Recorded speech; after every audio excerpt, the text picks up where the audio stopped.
So you're going from, I'm going to throw this thing out. You're going from, say, Monaco F1, races with yachts and champagne out to Indianapolis, where it's, barbecues and beer. There's a completely different audiences, right? What's that like, the difference between those two?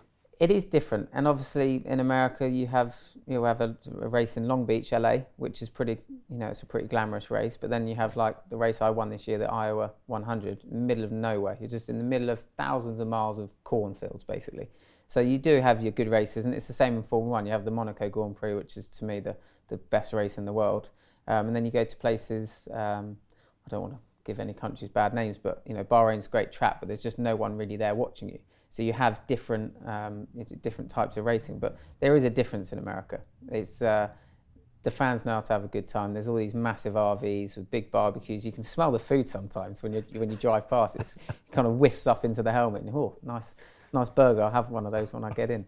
How much does the crowd affect you when you're racing? Because I think you're in this car, shut off. You're obviously concentrating at the oval track. You're over 200 miles an hour, right? I mean, this is no joke. No. How much does the crowd influence you?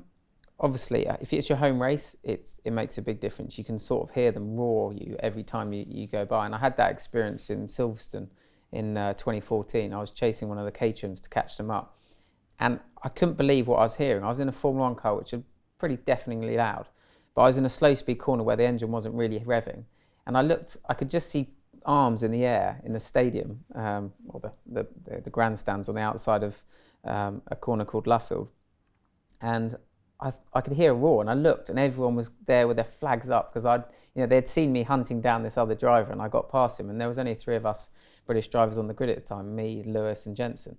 And so that empowered me to then keep pushing and try and catch the next car. So the crowds can make a difference. I haven't experienced that yet in America, but the Indianapolis 500, which is the biggest oval race in the world, is 2.5 miles, an average of 225, 230 miles an hour. I can imagine that being electric. They have 500,000 people there watching the race live. It's the biggest sporting arena in the world.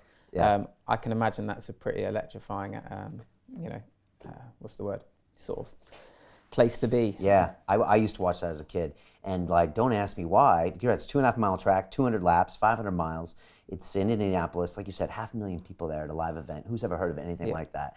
And I remember being fascinated as a kid. It's very high tech. Talking about shaving seconds. There's crashes. It's dangerous. It's a big race. It is a big race.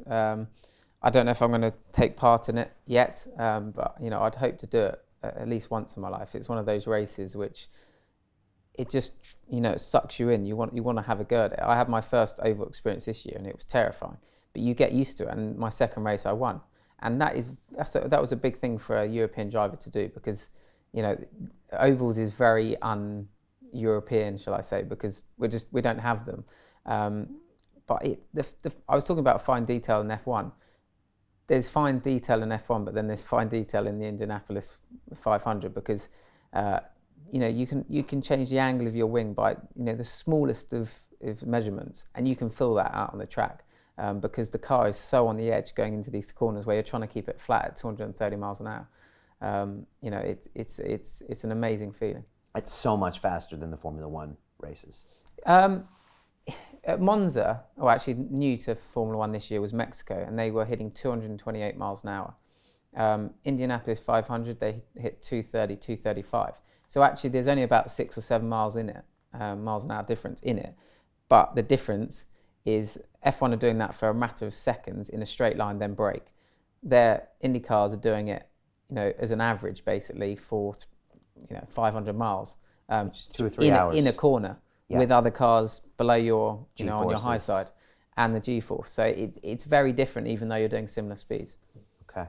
To watch the rest of this fascinating interview, click on the link below and go to londonreelacademy.com. There you can sign in with your social media, log in and watch the rest of the episode for free, along with all of our episodes on London Real, my webinars, and all of our premium content, all located over at londonreelacademy.com. So click on the link below, you'll be directed there, and you can watch the rest of this fascinating interview, and I'll see you there.